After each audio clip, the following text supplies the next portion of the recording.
All right. Good. Good afternoon, everyone. I'm Dr. Sun Siu Chu. I'm from the School of Medicine, MAHSA University, Faculty of Medicine, MAHSA University.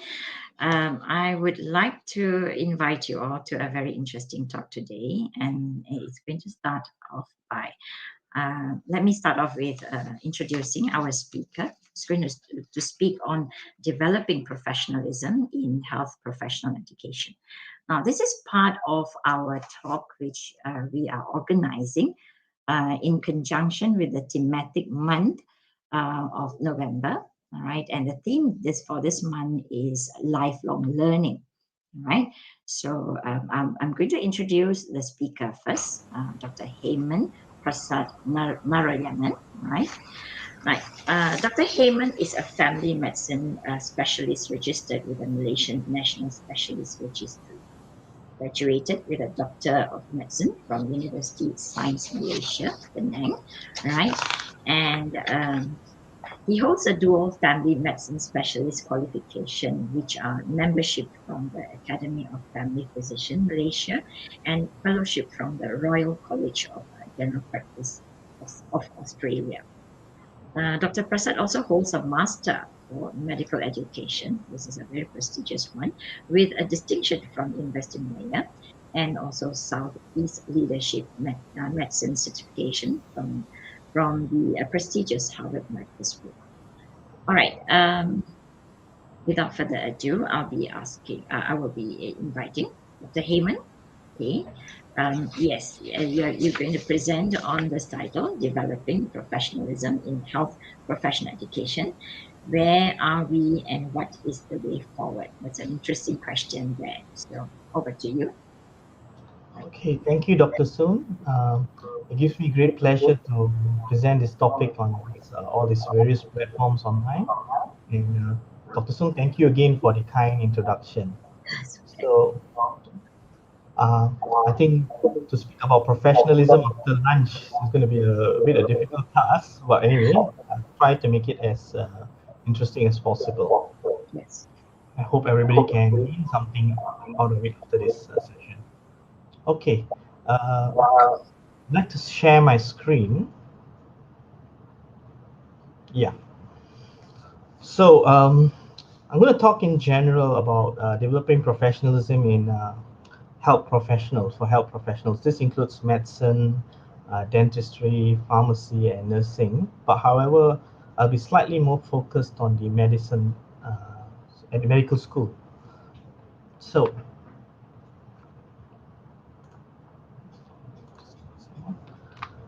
so professionalism, this is something, this article, I mean, this news came out recently about a Malaysian doctor was suspended in Australia after saying women deserve to be raped.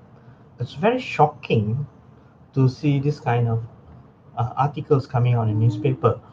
And it's not something that's an isolated event. If you're following the news regularly, you will realize that more and more news like this is coming out day in, day out. And mostly it's about doctors being unprofessional, uh, breaking the ethical rules and regulations, and this. It's getting more and more serious. But the question is always whether this is only a small isolated event or is it something that can be generalized. And when I started doing some background study on this, I realized that actually the numbers are quite surprising, and it runs into thousands of cases for Malaysia alone. So I realized that a lot of what they call these unprofessional behaviors are becoming more and more day by day. So in the last 2 decades or so in the medical education field, there's a lot of movement to say to we call it the professional movement. We need to teach, assess, and ensure that all the doctors and all our health professionals that we produce from universities to be professional. And why is this very important is because if you see before the World War II, doctors were regarded as someone very high status, very respected, and whatever we say or do is always being not challenged, and it sometimes is accepted as good deeds and good things. And doctors decided all kinds of policies and everything. And it was actually accessible to a quite small group of upper class and upper middle class group of people. However, after the World War II, things changed. Governments and countries started focusing on public health. And there's a lot of what do you call it, financial elements to it. So when there's financial elements to it, the public's perception of being unprofessional increased day by day. So that's why we need to, of course, perception is something, and what's happening in reality is something else. But we still need to ensure that the doctors or health professional education that really are professional, because the public has a bit of a negative perception. So, is this something in the West or is it something in South Asia? Recently, a medical student from one of our local university, a medical university, was also started to produce started to mention some unprofessional remarks online. So it's it's not something that's happening in the West, or it's something that's happening globally, and it's even getting the instead of doctors who graduated, even medical students are started to behave unprofessionally. And to support the fact that the public perception that we doctors are not professional, if you look at the recent COVID, you can see that a lot of the public is also bashing, verbally abusing, threatening doctors. They don't have that regard, that respect for doctors like they usually do before this. So this supports the fact that the public's perception to doctors is getting lower day by day, and quite a number of public thinks doctors are unprofessional. And things are changing. Like locally, we recently have doctors who did a protest, which is something that the public. If you read the comments on social media, the public's perception, the way they have commented about doctors at the bottom is very heartbreaking. It's something that they expect doctors not to protest, and even protesting seems to be unprofessional. So at this juncture, at this time, I think professionalism is very important in medical schools, because the public, the patients expect doctors to be professional, and more societies and accrediting organizations are now expecting doctors to be professional. They have all kinds of assessments and ways of assessing doctors whether they're professional. And a lot of studies have shown that professionalism is associated with improved medical outcomes. And as I said, in all of this, there's a business case to it. It's financially, it's more economical if most of our doctors are professional. When we say professionalism, this comes a bit of a problem, because there's so many types of definitions, various definitions. Every organization, every country, every subspecialty, specialty organizations, medical schools have their own definition. Most of it is in a social construct kind of things. One example, this is quite very well-known definition for what it is professionalism is. Professionalism is a set of values, behaviors, and relationship that underpins the trust that public has in doctors. But if you look at all the Canadian CanMed's definition, the American Associations, Medical Associations definitions, it's not just one sentence. It expands into a big, huge document. Sometimes it runs into a few pages, describing a lot of what it is subcategories, sub-definitions for professionalism. In my opinion, definition for professionalism is something that's a bit difficult, and it's constantly evolving, because while medicine also is very fast, it's very rapidly evolving. We're seeing a lot of multi-morbidity. So some of the definition for professionalism is based on a specialty. So when we have now multiple morbidities, so some of the aspects of professionalism described by these specialties are sometimes are not really complete. And we're seeing the growth of now personalized medicine, IT, artificial intelligence. So the whole professionalism definition is constantly evolving, because a lot of things are evolving. And the woman is playing a bigger role now in the medicine field. And some of the definitions are a bit do not include this kind of rules. And also, our healthcare system also is going through all kind of stress. One example is COVID. So if you see all this, the definition of professionalism sometimes really needs to evolve with the current situation. And there's no one size fit all definition of professionalism. For me, in my opinion, professionalism is basically, it just all boils down to one word, which is trust. And this trust goes in all directions. As a teacher or as an educator, I trust my medical students or my graduates to be able to carry out a duty professionally. As a patient, I trust the doctor will carry out his duty professionally. He's updated to he is with the latest knowledge. He's doing the best in my interest, etc. Same as a colleague, I expect my peers. I can trust my peers to do the same things professionally like how I do. So it's all boiled down, regardless of what kind of definition or how you expand it. It all comes back to pinpoint to the word trust. And of course, you can trust, you can expand it further. You trust in their knowledge, you trust in their skills, you trust in their judgment and everything. But it all boils down in trust. And that's the most important thing, the trust. And the public must trust you, your peers must trust you, your educators must trust you, and actually, basically, everybody must trust you. I think professionalism is very, very related to trust. So, um, where are we now? I'm going to share this based on the Malaysian context a little bit. Um, it is not wrong to not be taught explicitly, but I think sometimes in some universities, the professionalism is something that you expected the students to pick up by role modeling and some mentoring that's been done in the university. So there's no a specific curriculum that which actually deals with professionalism.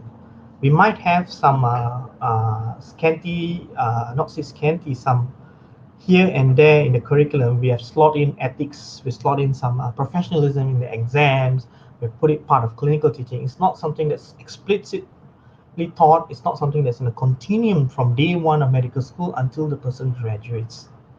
So that's one. Certain universities are in that kind of traditional curriculum where they expect students to look, observe, reflect, and learn on it. But some universities have moved towards teaching explicitly because why? I think most universities will go into this direction because we already started to have a national curriculum, a national standardized curriculum. I think Malaysian Medical Council has given some of its core competencies in 2019, and recently the National Postgraduate Medical Training Curriculum has been launched.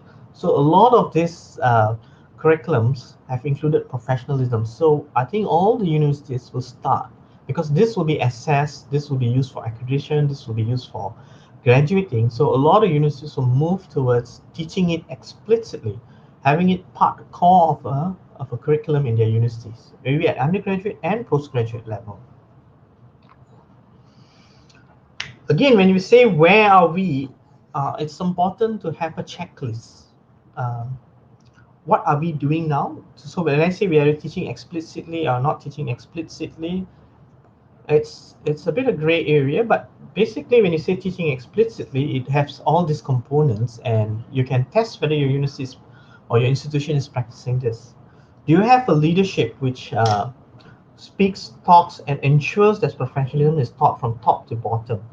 You see, you want your dean or your VC or somebody that will says, okay, how did my students perform in professionalism? Has it been really taught? So they walk the talk.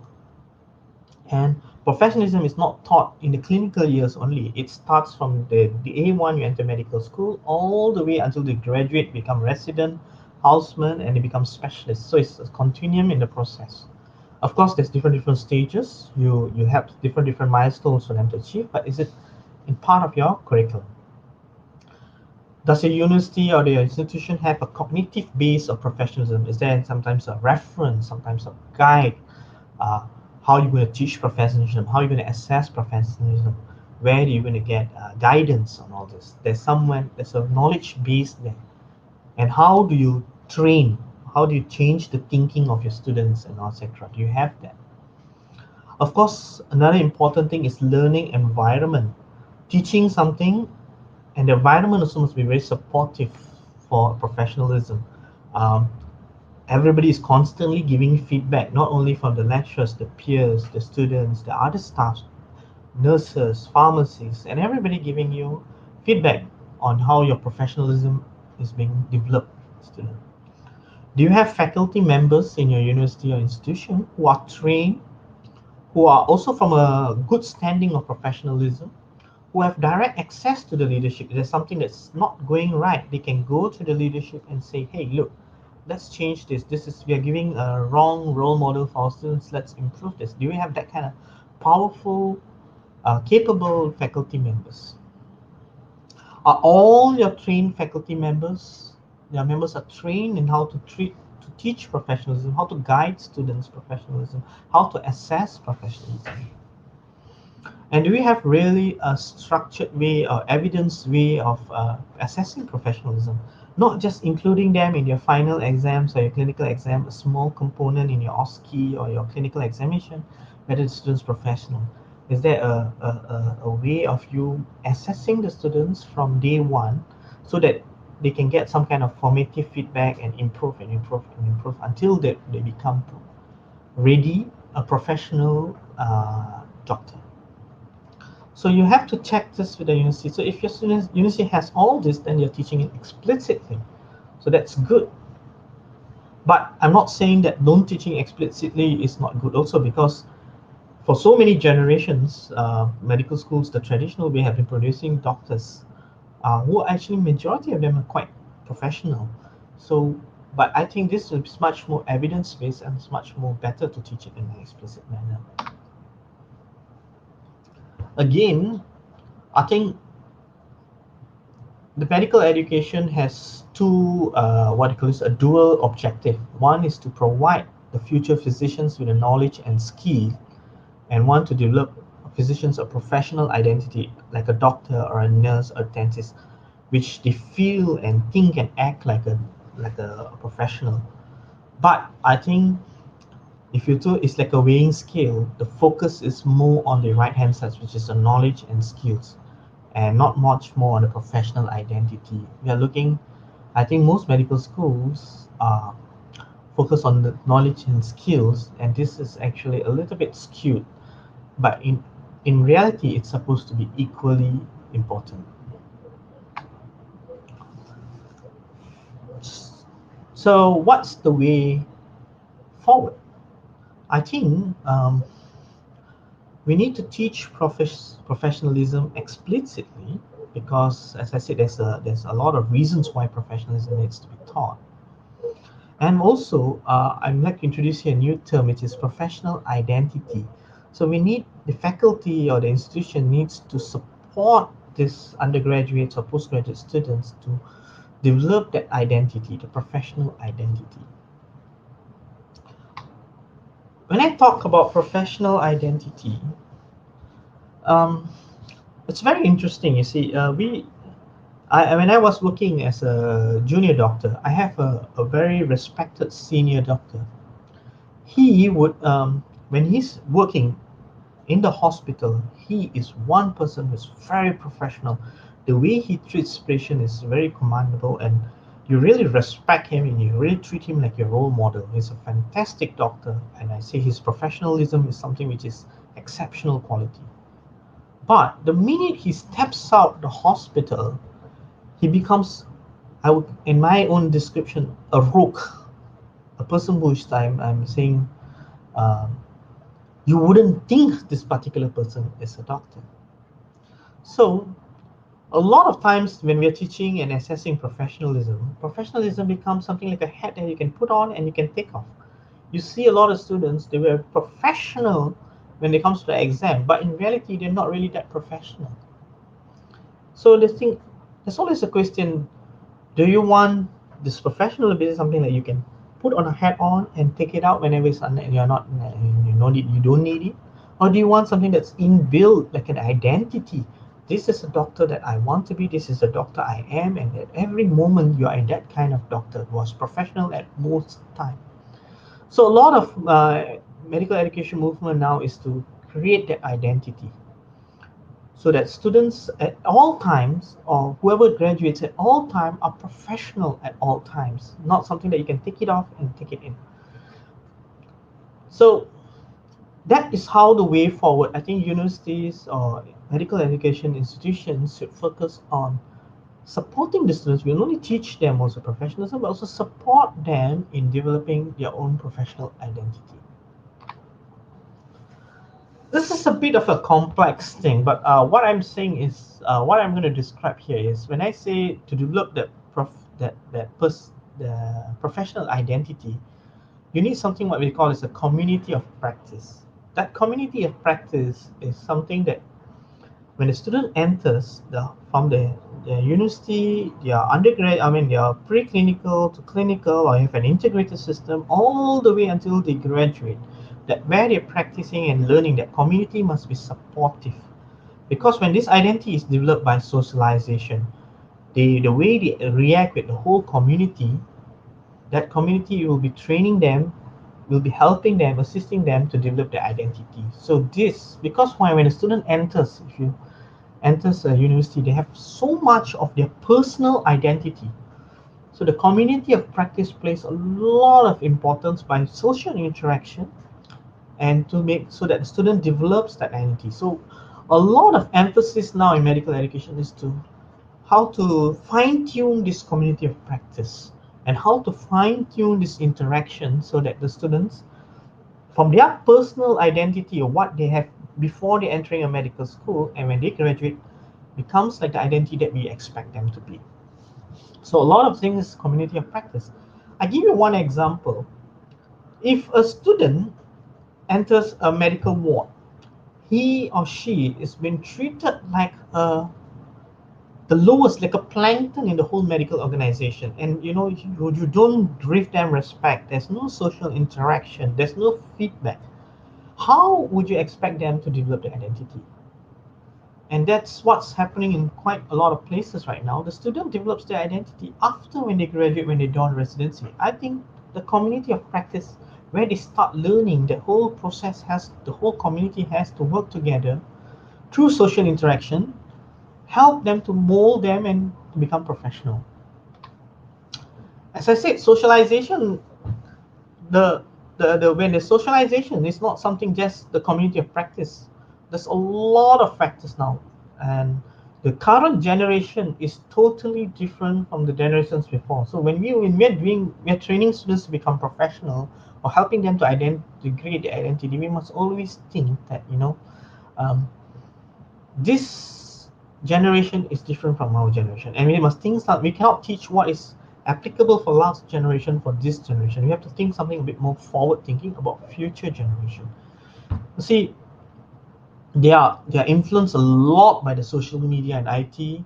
On the left hand side, if you can see the chart, the environment influences them a lot, the system that they are inside, the existing identity, their family and friends, when they're having their free time with their colleagues, I mean their peers, their other medical students, all this.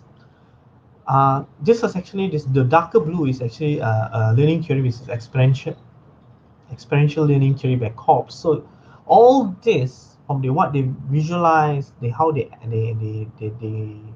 reflect on it, they apply on it, and all this makes them develop their personal identities.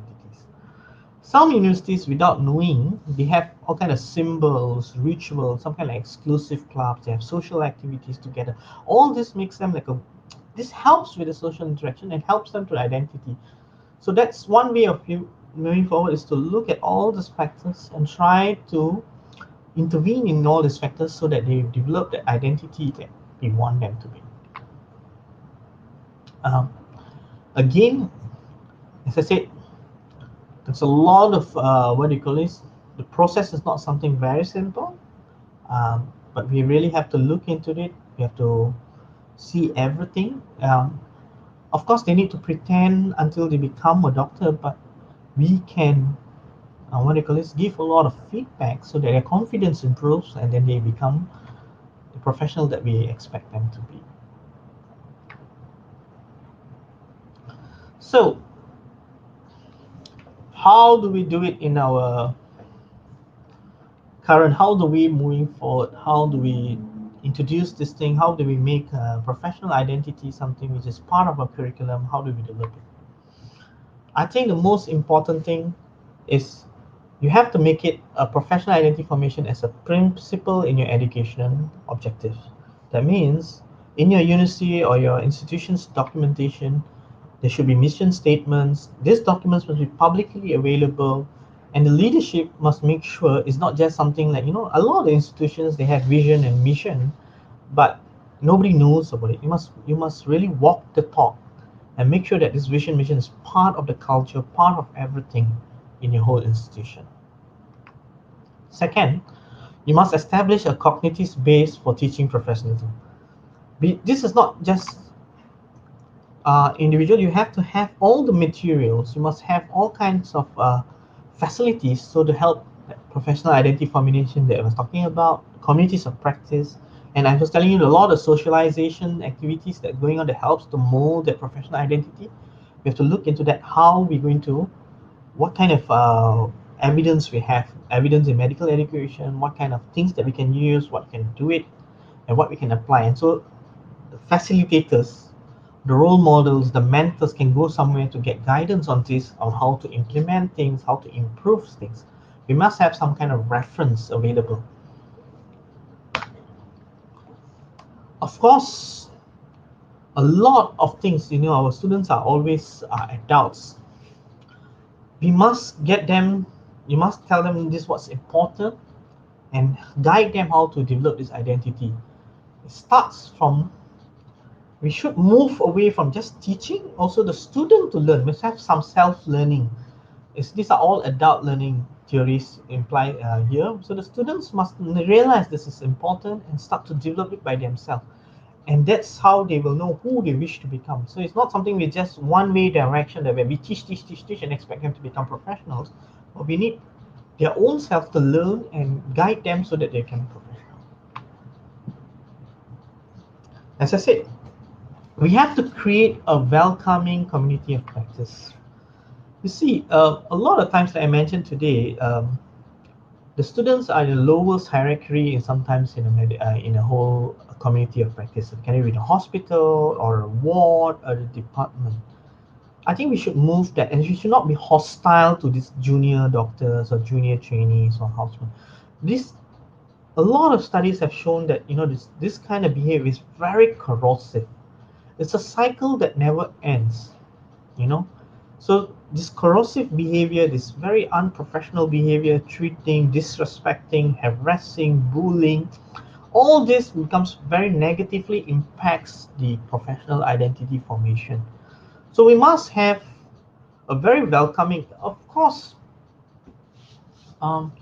we cannot be, so we have to be strict, but that it doesn't mean we have to be hostile to them. We have to be something which is more welcoming, accept them, make them part of our group, make them like a club kind of thing, so they become very excited to follow you, to role model you, mentor them.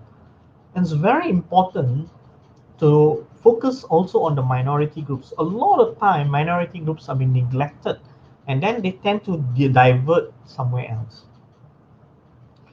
And look at your community of practice. There's a lot of hidden and informal curriculum. Some departments telling these particular departments are not good.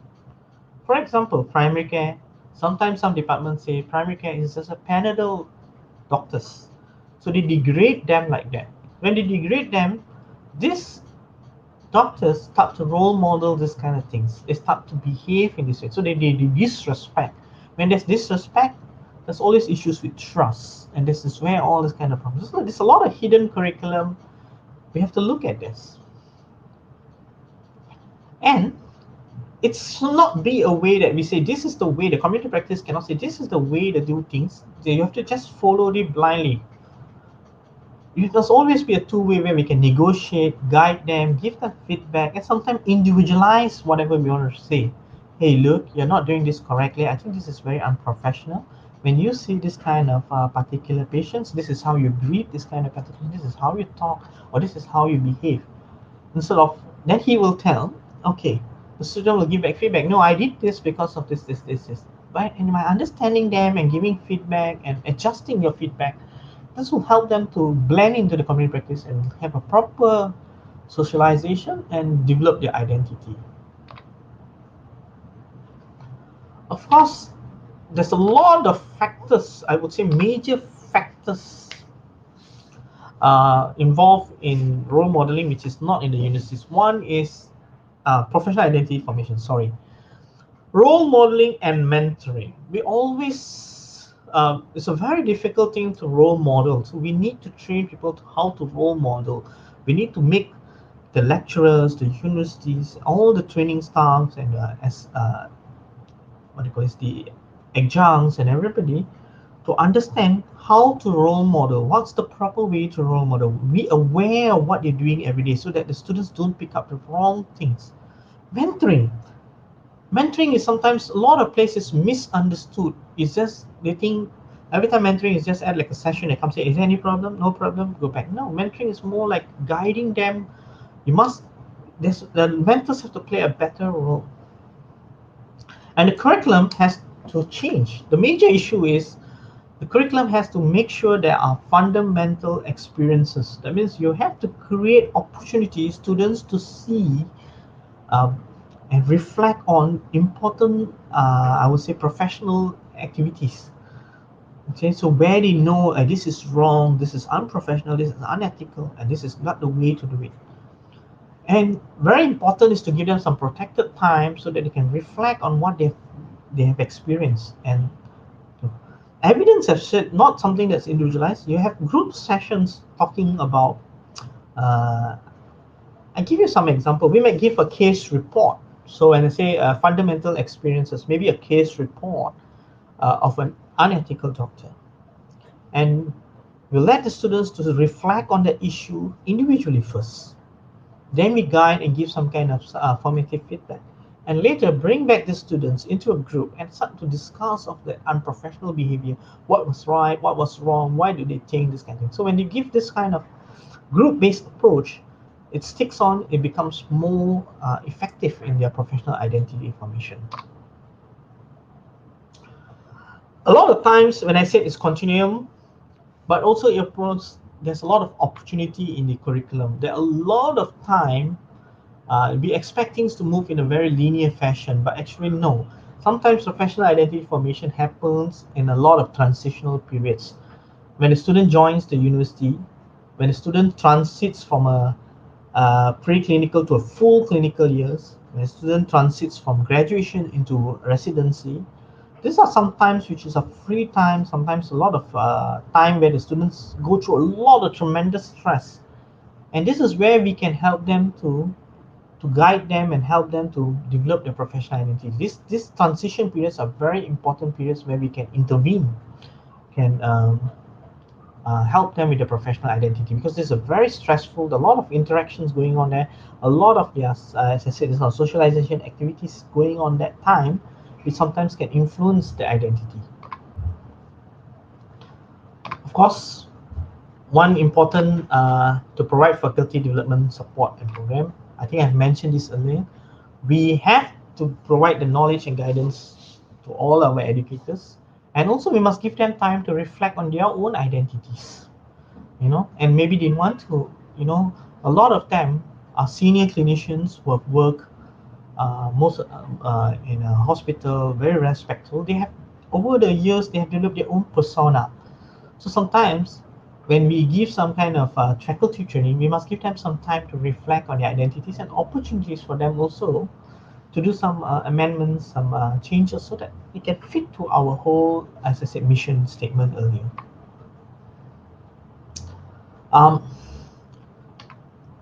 Another important thing is to chart the development of professionality. Students need to, when this comes the important element of self-assessment. Students need to be taught how to assess how they are doing towards their becoming a doctor, how they're feeling like being a doctor. Okay, so a mentor comes very important here. So you see, we ask this question as a mentor: how do you feel? Are you ready to become a doctor? Do you feel like becoming a doctor? And then from there, from their self-assessments, we give feedback and try to guide them to develop their own identity. and provide remediation when required. A lot of times we have some kind of summative assessments to assess professionalism, and we penalize students for that. I think that the whole education principle should change from uh, not just making it into summative. Must always, like I said just now earlier, they have their progress chart, maybe a portfolio, and from there we try to individualize and give them, if they feel that, I'm not professional, or some aspect that you found them they're not being professional, we give them some kind of remediation opportunity so that they can improve and develop this, and not penalize them or reject them. This is one thing that I think we should look, because professional identity is a social construct, like I mentioned today. It's not something theoretical, something scientific kind of knowledge. It's more of a social control. There's a lot of social science involved. Remediation is a way for students to improve, not just cutting off them, punishing them, penalizing them. But it's important that we individualize this kind of programs, not just something give a one size fit all kind of remediation. Look at what is the opportunity, because as I said this now, a student has a lot of personal identity. So there are a lot of factors developing, affecting them to be unprofessional in some way during the development of professional identity. Look at it, look at that individual factors, try to do it, try to guide them, and hope they can meet that aspirational goals. I think, in summary, professional identity formation should be the central focus in educating tomorrow's physician. I think it's the way forward. Uh, we should change in our curriculum to support individuals to develop their identity, or if we are having a traditional education system, maybe specifically have specific programs in it to help them with this. So thank you, everybody. This is my contact. If you have any questions or you'd like to have a chit chat more on this topic, you can always contact me through this my LinkedIn or my email.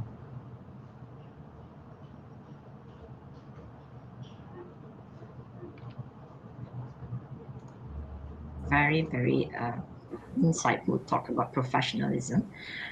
I still think that the professionalism that you've mentioned here, right, is bent towards more towards the behavioral outcome of a physician or a doctor and anything like that. But with that, can you equate that to also the professionalism in performance when when they're out there working as a doctor? Other than that, I'm talking about the performance idea. I see a bend towards the behavioral outcome as a doctor. But what about performance then? Yeah.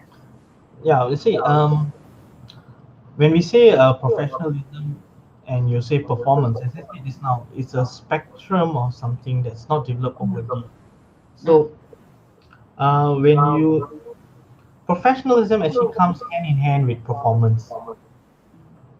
So yes, when the behavior is right, the performance should be equally, what do you call it? Should be, I would say, balanced. The professionalism and the skills and knowledge should be equally the same. So the performance should be good. mm, So, but you don't expect the professionalism to be there. You see, we don't train all the students on professionalism, and suddenly in the final exam, we test them on professionalism, and then when they join the practice, suddenly they're professional. So it's not something like that. So what I'm trying to say is, if you train from them from the day one, the performance, even at the final exam or when they graduate, will be equally the same. mm. I see. All right. Then how would you say to someone when you say this word here, medical professionalism lies at the heart of being a good doctor? The word good there is already, it encompasses behavior. But does it also mean that you've got to be good in your performance and behavior? Can you have a doctor who's good at his perhaps his surgery skills and anything like that, but he might be dishonest? Yes, that's why, Dr. Soon, if you look at all the what do you call this uh, definition of professionalism, okay, so they expand it further. what is the definition of good, and have sub categories. So some will say a good doctor is a good healer. Correct. So, but if definitely, what happens is in all this definition of good doctors, it divides into three basic categories. One is a Yeah. healer, one is Okay. a professional, one is a Profession. professional and healer. Mm. So under these categories, there are different names. I mean, like altruistic behavior, Mm. what do you call this? Updating your knowledge, and all this will Mm. come under different things. So a good Mm. doctor can be someone who's also updating his knowledge with the latest knowledge. Yes, that's the Good. idea. Yeah. So the idea of the good, you see, most of the definition, if you take CanMaths or you take any definition, it will expand to become a 2 or 3 pages of Mm. document, Yes. which encompasses all this, and it will never end. The list will never end. Yeah, correct. That's why I'm now bringing you back to our theme of the month that this event that we call thematic month, right? Our theme is known as lifelong learning. Do you think that it's very important for a doctor or anyone from the healthcare profession to be thinking of always trying to improve themselves as a form of achieving professionalism? Don't you think that is Yes. important?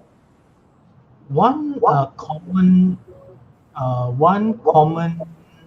what do you call this, characteristics of Mm, professionalism, mm, sub character of professionalism, is improving your knowledge mm. continuously, improving with the best available knowledge. Yeah. Okay, I might use the terminology a bit different, but Mm, it's constantly updating yourself with something which will be beneficial. So a mm. lot of, if you see a lot of different countries or different organizations, definition of professional includes that. Yeah. So it's part of professionalism. Mm, So it's part of professional. So when you say lifelong learning, yes, being professional is also being updated. being updated, which is quite correct, correct? Yeah. What about I saw something about this here about the how to become an outstanding performer. So an outstanding performer in healthcare profession would mean that how to become a good doctor, a good nurse, and all that. It says here you have to stay technically competent by becoming a lifelong learner. Do you think Yes. doctors, nurses, and all that should be Yeah. be updating their skills in Yes. IT and Yes. all that? Yes. I, Yeah. as I said, um, back to your question again. It's a very interesting question, Mr. Soon. You see, Mm, when I said this now, when you ask me about performance mm, and professionalism, yes. I say when I say knowledge and skill and professionalism is actually side by side, Yeah, they go but by hand. Yeah. yeah, hand by hand. But actually, in under professionalism's thing is to constantly improve. Mm, correct. So if you are constantly improving your professionalism, I mean, you have the identity, okay, Mm, the professional identity of being a professional. You will be yes. constantly improving yourself. So you'll be constantly being performing well and Mm, constantly being a good doctor. But yes. if you do something that's like a head, you take it out and take it off, you on and off and switch on and off, then you Yes. tend to slack compared to a person Mm, who is inbuilt to behave professional all the mm, while. yes. At that moment, you stop being a lifelong learner because you do not want to improve yourself anymore. Am I correct? Yes, Right. I think it's a very important trait in anyone at all, be it a healthcare worker or any worker at all, to take the word lifelong learning as an important tool to improve ourselves day by day. Correct or not? Yeah. All right. Okay. So it's very important. It's in the word professionalism is also to set and achieve high goals. Am I correct? To set and achieve high goals is part of professionalism. What is your idea about this? As I said, I think it goes back to your constantly improving. Why are we Mm, improving? Because we mm, want to mm, become better, and our mm. patients also expect. I mean, the end user, you can be a dentist, you can be a nurse, or anybody. The Yeah. patients or the community, the public wants you to be something of high standard. Yes, correct. So being Yes. professional is also high standard. As I said, it's not there's a business case. you sometimes it's what you call this. You can put professionalism as an entity by itself. Sometimes it encompasses a lot of things together. So one thing is a lot of people, a lot of universities know what you do is milestones.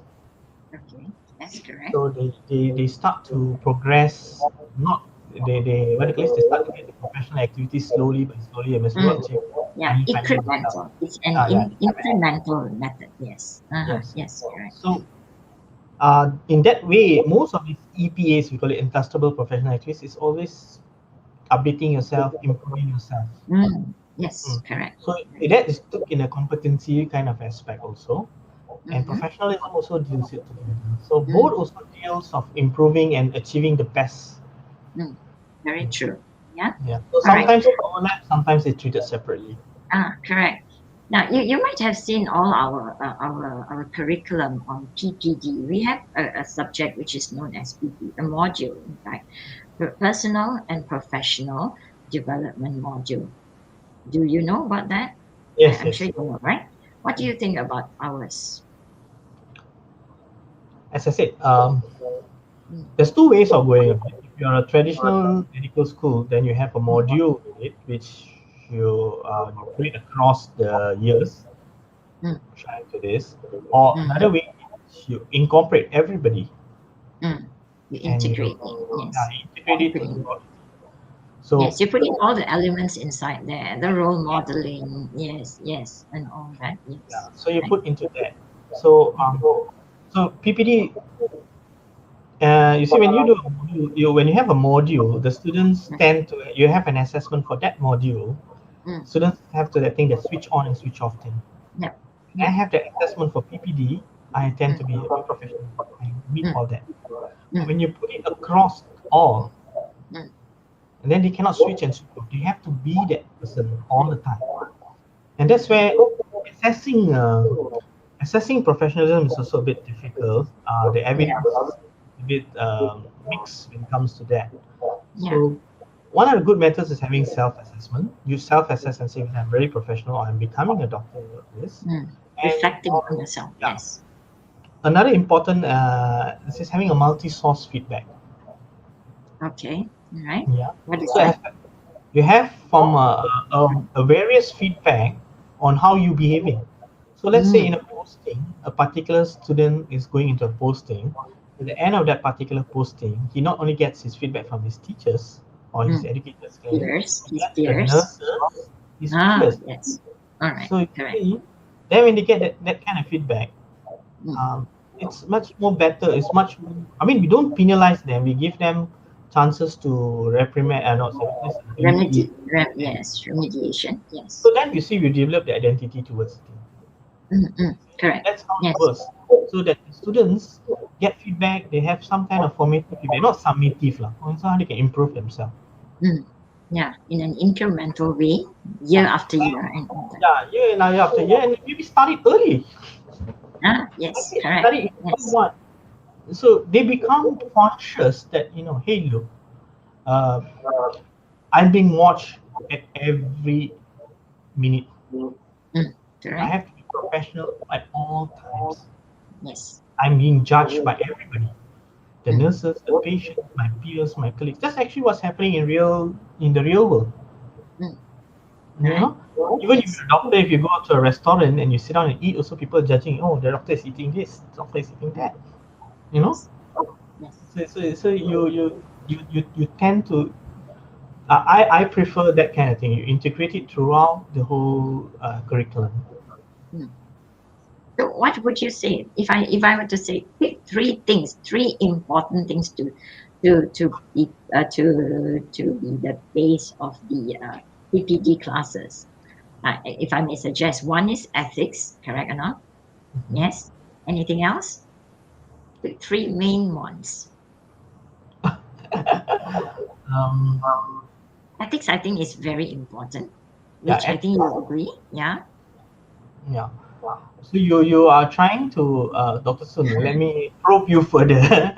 What are you trying to to do? I mean, what you want to do, what you want to be taught. I would say if you are going to, we are going to say that our PPD module has to be one important source of being of make in the making of a professional healthcare worker, right? For example, or healthcare professional. You teach ethics, okay, all the ethical things and all that, what you have to do and what you cannot do and all that. Something which I think everyone should have that idea about, right or not. Other than that, would you put in two more, which is which is also important, which is at the end going to add on to their being professional in their vocation. I think uh, one is, yeah, is ethical. Put the knowledge base on the thing. One important skill that you can teach is how to reflect, Mm, how to okay. self-assess and reflect. Yes. Yeah. And Reflecting. it's very relevant to your team. Lifelong learning. You see, That's the thing. Yes. ethics and professionalism is something that's evolving. So if Mm, you teach the students in your PPD module how to constantly learn how to assess themselves, how to mm, reflect and mm. understand what I need to improve, Yes. that's good. So you might Yes. want to consider putting in self-reflections, how to Mm, correct. properly do self-reflections, self-assessments. Yes. Correct. And I think it's one more. There are a lot of novel topics like humanities, interpersonal, Yes. Correct. communications, Mm, what yeah. do you call this? All this could be also included because I think it's important because we are not working in silos anymore. Yes. Exactly. So we Yes. have a Correct. I lot agree. how you communicate with other health professionals. So I think that's all you can look. Another good place is to look at the American. America has developed a kit What is that? for to develop EPAs, Oh, entrustable professional activities. Of course, okay. there is a lot of the components are how say a lot of multiple competencies to develop Mm, one okay. EPA. But if Mm, you look at all the EPAs, you will see there's a lot of professional activities. mm, So you can use that. I'm not saying I say we put three is not not something that's very, but you can look that as a guidance and see where yes. you're standing. I The see. module does include all that or not. I'm Yeah. very sure lifelong learning is there, how to report, the Mm, culture of reporting, mm, admitting mistakes. Oh, okay. All these Wow. things Okay. are very important. Knowing when to Important seek and for relevant. help, Yes. you Ah, know, when to seek important for and help. relevant. Yes. Yeah. Yes. So in that Mm, EPA, sometimes I can't remember which EPA. One of the EPA is more towards professionalism, but in every EPA there is professionalism in it. But you can mm, take it, you can summarize it, and see which aspects you're lacking. That's only one guidance. Maybe but there are a lot mm, more. mm. Correct. Yes. Okay, I think it's about time. We're going to wrap it up first. Okay, I'll just say that from our talk here today, thank you, Dr. Heyman, for giving a very good talk on professionalism here. My idea about this is that to be professional means you want to make yourself an outstanding performer, be it anything at all. It doesn't have to be only professional. But what I can gather is that I think we need three things. I think which is one to stay technically competent, right? Become and by that you have to become a lifelong learner. That's number one. Number two, you yourself must set and achieve high goals. You see that, right? I think when you say you want to become a professional, you have embarked on or you have an idea that you want to become a good nurse or a doctor or anything like that, you've got to set and achieve high goals, correct? And I think the last one I think will apply to anything at all. The first thing that the main important thing is to get organized. This Okay. I got it from, yeah, the straight talk for success. I think to be a professional means you need to have all this. And do you agree, Dr. Heyman? Yeah. I agree with Dr. Sun. There's a question, Dr. Sun, from Yeah, the. yeah, yeah. Okay. Can I read it out? Can we become a professional without having good knowledge? Okay. Or when we say someone is professional, does it mean that he has knowledge? Okay. Over to you, Dr. Heyman.